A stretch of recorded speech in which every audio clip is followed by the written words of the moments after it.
how does the character of the grape change as the wine ages, or as the vine ages? Which is a great question. What's the difference between old vine Zin and regular Zin? Go ahead.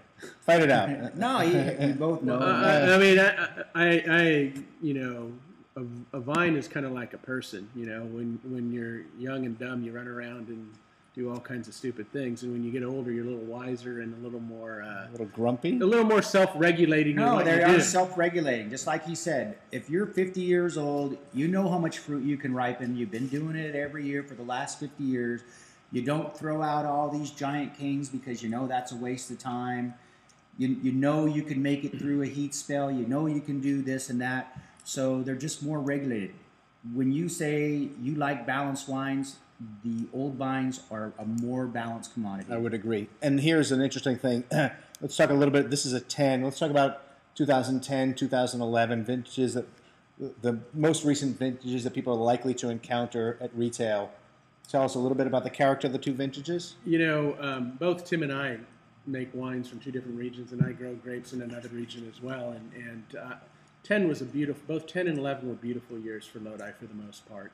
A lot of the vineyards came off in mid to early September, very cool years. So we got really nice freshness in the wines, good ripeness. Low yields before the October rains came in that really affected other parts of California. And so I think, you know, I felt the 2010 and 2011 wines were pretty strong from the region.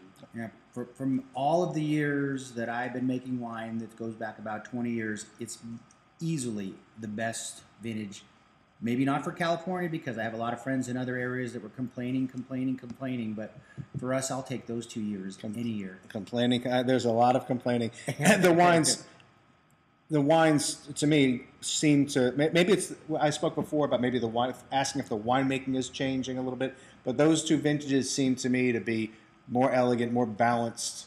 I mean, they were just beautiful, beautiful expressions. Yeah, they had much more natural acidity in 2010 and 2011 from the cool season, and they just made really nice, fresh. Our jobs was the easiest it's ever been. Don't screw it up. The day we picked it to the day we bottle it, they literally seemed to make themselves, and that made our jobs just unbelievably easy. Andrea Bose asked, why is the alcohol so high? I'm assuming he's talking about the clinker brick, which I have 15.8 on the tech sheet. It's about right in the wheelhouse for Lodi Zinfandel. And it's their style. I mean, you can make another one, but they've had a lot of success with this style. There's a lot of customers out there that like that style of Zin, and it has no trouble getting the ripeness to it. So.